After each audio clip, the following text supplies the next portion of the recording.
What's up, man? We're camping. We're camping. What are you drinking? That's It looks like Pepto-Bismol. it's. My daughter was painting. It's paint water. Yeah.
Let's unwrap.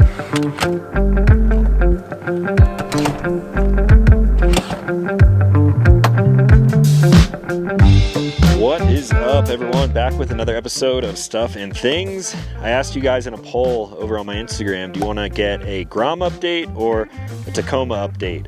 I've just done some things to both of them, and the Tacoma won. So we're out here on a Saturday afternoon, I believe. It's about 5:30 and the sun is going to be setting fairly soon. So before that goes away and it starts getting cold up here in the mountains, I want to give you guys a rundown of some of the things that I have changed on the Tacoma. It's not a lot, but the main things that we're talking about here are armor and lighting. Now, I did give you guys a brief update in my last video. I just filmed a quick kind of old school style vlog on the channel, and I was at True Automotive for a while. I had some shop time scheduled with them, and unfortunately, basically none of my parts showed up. And if you want the full scoop on everything that went on there, you can check out the previous video. But that being said, the guys at True absolutely killed this. We have a ton of wiring on here, which I absolutely hate. So I'm glad I got all of that stuff dialed. We got the armor on here fit. This is probably the first TRD Pro 2024 Tacoma with C4 armor on it. And I'm currently missing a few pieces. We'll talk about that a little more in depth, kind of like I did in the last video. But yeah, this is how the truck is currently sitting. It may not look very different to you, but the real difference you guys will be able to tell as soon as that sun sets. So before we get into the lighting, let's take a look at all the armor on here. So let's start up front here and work our way back. Of course, I wanted to keep this thing kind of OEM looking. I didn't want to completely hack apart the front bumper because on the Pro, we do have a nice like high clearance bumper on here already. So because of that, I opted for the brand new C4 Low Pro. Very similar to my Tundra setup. It just replaces this black valance in the front here. It retains all of your factory sensors.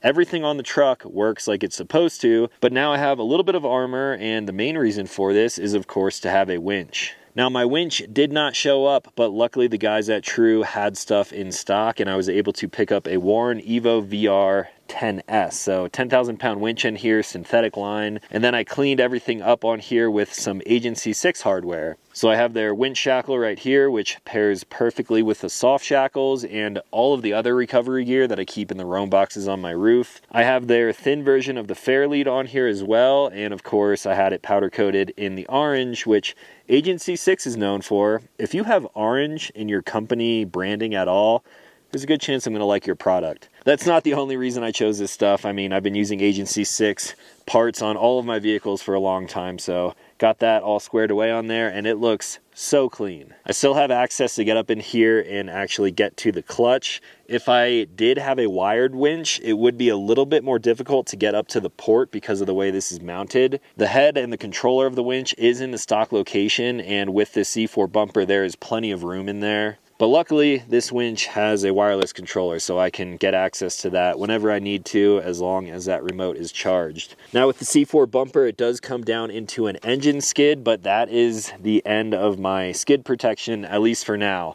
The TRD Pro is a little bit different than any other new Tacoma out there, and I hit on this in detail in my previous video, but I do not have anything past the engine skid, so I still need the transfer case and transmission skid. I would like a diff skid as well, but I will cross that bridge when we get to it. I think we need to kind of take some measurements of the truck before C4 is actually able to develop that stuff. Now, some other features of this bumper, I did have it powder coated in black. Obviously, that's what I always do. I have really nice recovery points on the front here. They're not shoved down beneath, so it's really easy to get to if I need to pull someone or if I need a pull out of a sticky situation. Now, these bumpers are also cut for kind of like square rectangle lights, and of course, I am running diode on all of my vehicles.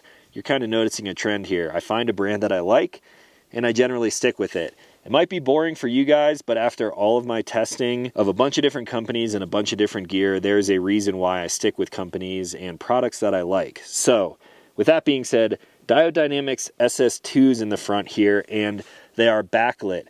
One really cool thing that my buddy Austin at True did was wire these into the ignition of the truck. So, when this truck is running, I actually have an amber backlight on here. And then I have all of the lights switched into a Garmin power switch, which is kind of going against what I initially said I was going to do. I did want to use some of the factory auxiliary ports that come in trucks like this, but I opted to go against that for a reason that we'll talk about probably once the sun sets and I can actually show you guys these lights. So C4 Low Pro, Warren winch, Agency 6 hardware on there, Diode Dynamics lights. It really cleans up the front end, and now I have some proper protection right there as well.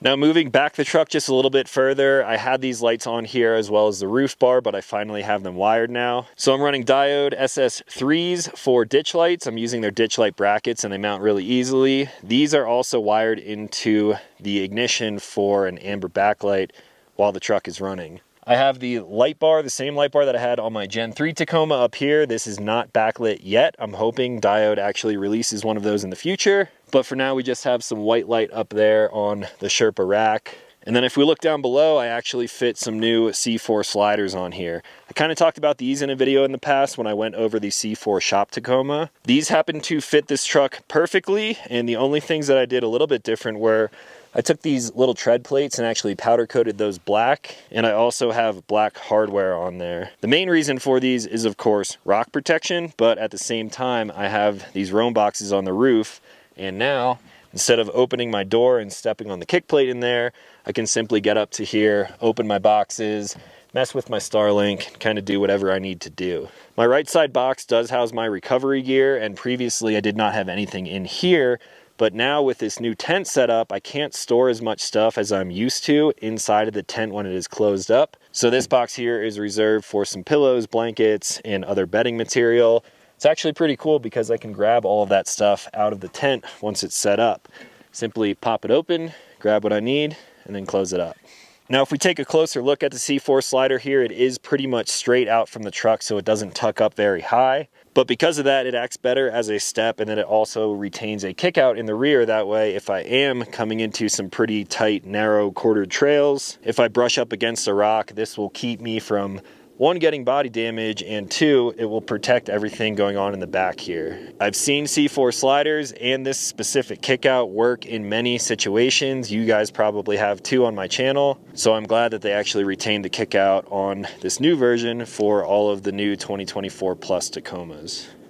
Now, one last thing, and probably my favorite, are some of these other pod lights that you see on here. I think they do a pretty good job of blending in, but if I compare this to how the truck looked before we did all of this work, I guess it does look kind of crazy. So you may notice lights up here on the Sherpa rack. I got 4 in each corner. On the custom bed rack, 4 in each corner. And then I also have 4 under each wheel well, and then 4 mounted underneath these C4 sliders as well. So that is 16 rock lights in total, and they are of course coming from Diode Dynamics. Now this is my first time actually running the diode rock lights, but you can also run them as scene lights as well. So there's a lot of different ways that you can mount these. In the wheel wells, we just went straight into the light housing itself. For the rock sliders, we're actually using some magnet mounts so I can move them around. And then for both of the rack mounts, we're using kind of like a wedge mount here, which is sort of like a rubber bushing material that angles the light downward a little bit.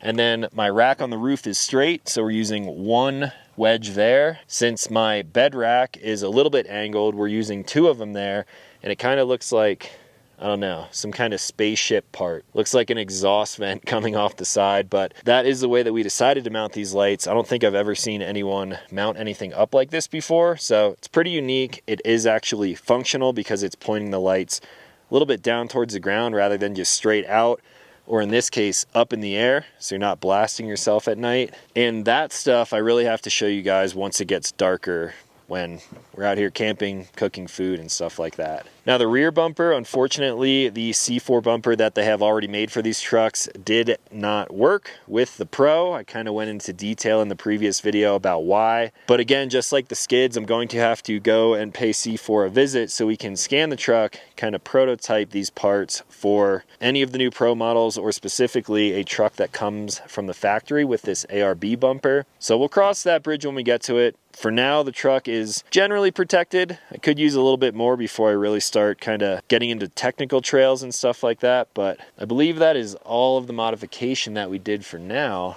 So let's relax a little bit and camp. This is night 98 of camping for me this year. Nice. That's a lot of camping. What's up, man? We're camping. We're camping.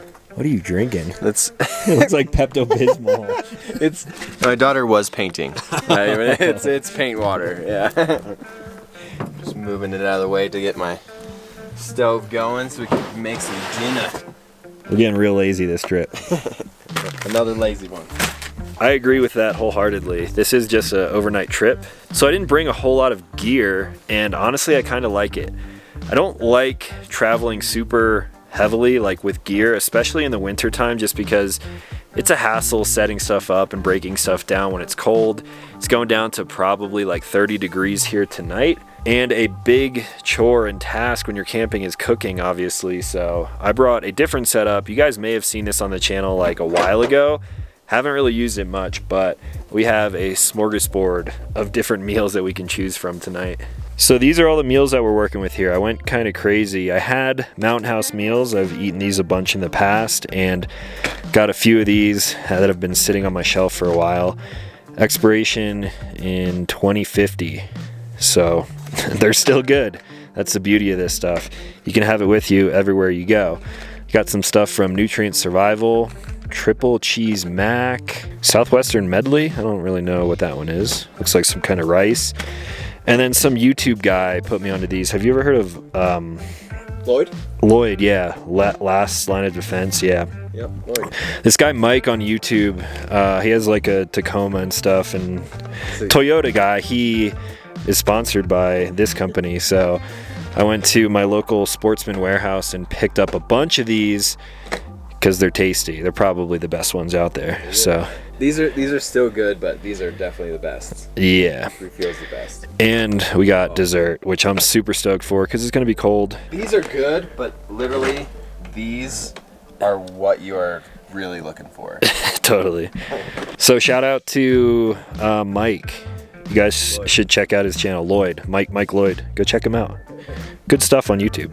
So since it is getting into the colder season, brought the Howl out this time. A lot of people ask me my opinions on fire pits, and I test a lot of them. I really enjoy the lava box because it's really small, can put out a really nice flame, and it's kind of like the party style box. But in the fall and winter time, when it gets actually really cold, it's hard to beat the Howl. With the Barcoal system on there, they are just super radiant hot, and brought 2 different propane tanks. Hopefully we have enough to make it through the night. And yeah, this is the beautiful camp setup that we're working with here.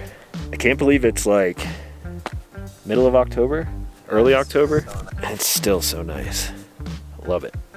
Alright, so the cooking apparatus today is this guy right here, the Travax ration. I don't know if you guys remember seeing this in the past, but it is a way to carry food with you to always have sustenance wherever you go, which is pretty cool. You can leave it in your truck at all times. I probably should just leave this in one of my vehicles, but it has been just kind of stored away in my garage. I keep food like this packed in there, and then all you need is water. I've got a lighter, I've got the gas, I've got the burner, everything all packs down into this little contraption here, and it's super cool. So we're gonna fire this thing up.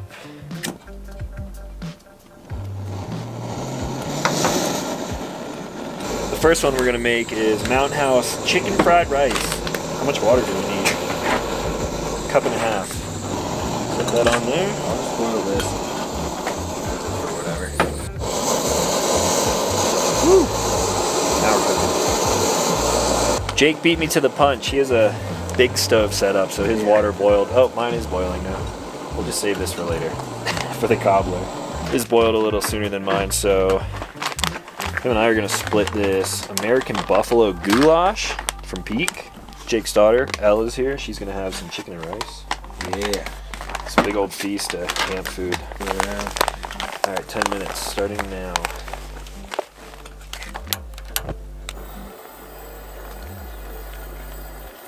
Pretty good. Not too cold. All right, it is time. It's pretty meaty. It is really meaty. I've not had this one, but look how much buffalo meat's on there. Freeze-dried buffalo meat. Oh yeah. It sounds so healthy. Yeah. It's pretty good. 45 grams of protein. Welcome, Elle. Want to survive off voodoo chips? Yeah. Voodoo chips and Gatorade. Yeah. And water. I mean, for super low effort cooking, like, it doesn't get much better than that. No. Basically have no dishes to clean up. All right, dinner was delicious, but I'm more excited for dessert, which will come in a little bit. Since it's getting dark, I wanted to do this before it gets too dark. I wanted to show you guys this lighting setup and what it actually looks like at night. So the reason I went for the Garmin power switch is because when we're camping like this, I like to be able to have lights on, like camp lights and rock lights. The roof bar, the bumper lights, and the ditch lights I probably wouldn't use while I'm parked like this, so I could have in theory ran those to the factory switches, but since I wanted lights always on, I opted for the power switch. This has a low voltage cutoff on it too, so if I accidentally leave my lights on, it's not going to completely drain my battery, so here we go. Alright, first up, rock lights. Boom. One in each wheel well, and then two on the C4 sliders there. And the ones on the slider are actually mounted way up underneath, and they're tucked in there so I don't bash them on rocks. If I wanted even more light, I could in theory pull them off the magnet mounts and pull them out a little bit further, but as you can tell, these things are insanely bright, so that's plenty for me. So 8 lights on the bottom. Now check out the 8 lights on the top. This is where it gets a little insane. Boom. Camp lights. Honestly, a little aggressive, but it's fulfilling my kind of UFO spaceship fantasies. This thing is insanely bright. The lights are angled down a little bit, which is a nice touch. And another good thing about the power switch is that if I go into the settings, I can choose my camp lights and then actually dim them down so it's not so aggressive. Something like that is much easier on the eyes, and I can dim all of the lights that are connected to this thing too, which is pretty cool. So I think for the time being, I'm just going to run these things at full brightness because it looks cool. Is that bright? So bright. So yeah, that is the whole switcher setup. And let me actually pop the hood. I'll show you how we have these mounted. I should have showed you this while the sun was still up, but we put the Garmin power switch right on top of the fuse box there. Could clean up the wires a little bit more, but there is a lot going on in here. So those are where the switches are if you want to turn them off, not using Bluetooth, and the rock lights shine all the way through the engine bay, which is pretty nuts. That is cool. So yeah, that is the lighting setup for now. Pretty cool. So we're gonna get dessert going in a little bit. We have a super tiny crescent moon popping up over there. I don't know if you guys can even really see that from here, but we're gonna enjoy the fire and then have some cobbler. This is the freaking setup here. I don't even have my camp lights on because they're super bright and the rock lights plenty bright. Jake has camp lights. I got Diamondback light, bed lights. Looks like a movie set out here. It's so bright. We're boiling some water and we're eating 2 desserts. Mountain berry cobbler, peach cobbler. Before we close these up, look at that. Steaming. Close them. Now these desserts legit blow me away. I don't know how they seem so fresh. Technically fresh, freeze dried, but dude, just smell this. I know. Oh, smell this out. Look at that. It's so good. I don't get it. I'm not a big dessert guy, but this like might be up there with one of my favorites. Yeah. Like eat dinner at home, and then you're like, oh, for dessert. Just big, dude. Put ice cream with this. Ooh, damn, that'd be good. Here. Bring another scoop. It's different for everybody. Ugh.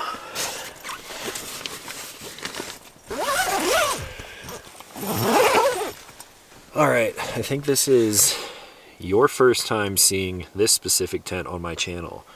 I've spent 2 nights in it at the Sherpa Summit. Did a video there, but didn't really get to show you guys around too much, but this thing has a ton of room in it. It's a little bit longer than what I'm used to coming from the Aspen Light and even the Evo Short.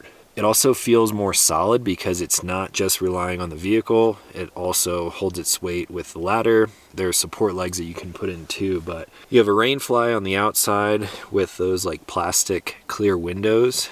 And in this particular case, it's actually nice to have that because it's a little bit cold up here. So I left the windows open with that clear kind of plastic window in place. So then the sunlight was coming in as it was setting and it keeps it a little bit warmer in here. If you live in an area where you don't want to be warm, maybe you're in the desert, you can just unzip those windows or even take the whole rainfly off entirely, I believe. But right now we got the rainfly with the outside windows. All of that's closed, and then the bug screens are all closed, 360 views by the way.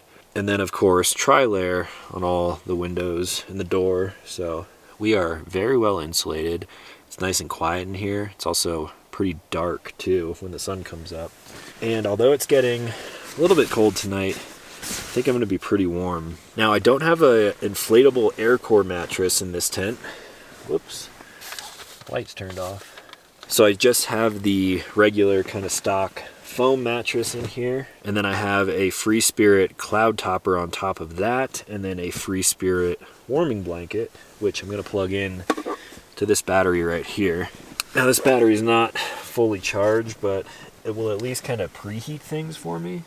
So much Free Spirit stuff. So this is the Free Spirit High Country Mini V2, all black, with their cloud topper, their warming blanket. I have the wearable poncho over here.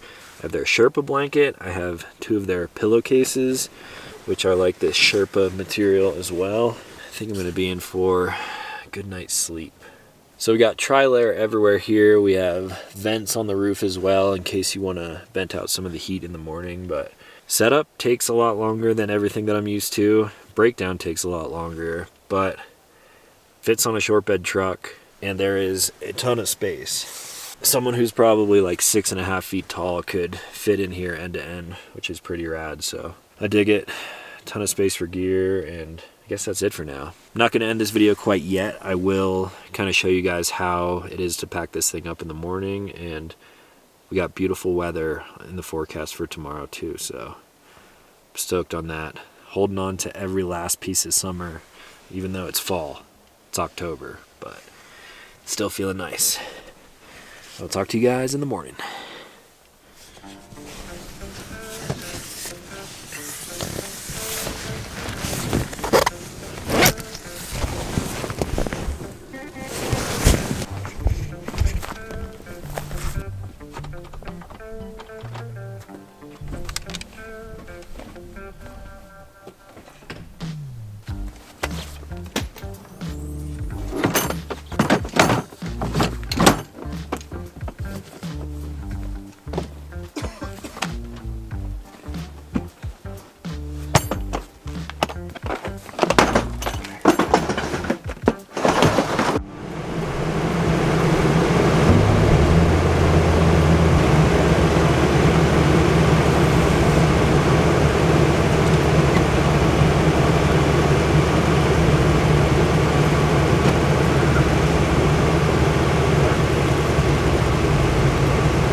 Oh, good morning again, everyone.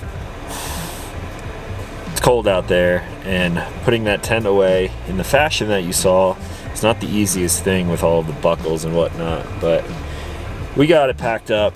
That was only my third or fourth time actually putting the tent away, so I'm sure it'll get easier in time. But I slept great through the night. I was hoping that we were going to get some sunshine in the morning, but as you can see, we are completely blocked by these mountains over here. Jake's warming up in his truck too. We've got sunlight on the other side of the valley, just not right where we're camping right now. So we're gonna slowly make our way out of here and go enjoy this Sunday. I gotta prep either this truck or the Tundra for my trip next week, and you guys will be seeing that stuff here pretty soon. I think that's all that I really had. So if you guys have any questions on the parts or the truck, anything that we talked about in this video, let me know in the comments down below. I will leave some discount codes in the description as well in case you're interested in picking up something from one of the companies that supports what I do here on the channel. If you are new here, consider clicking subscribe. I make new videos every week. And as always, thanks for watching. I'll talk to you in the next one.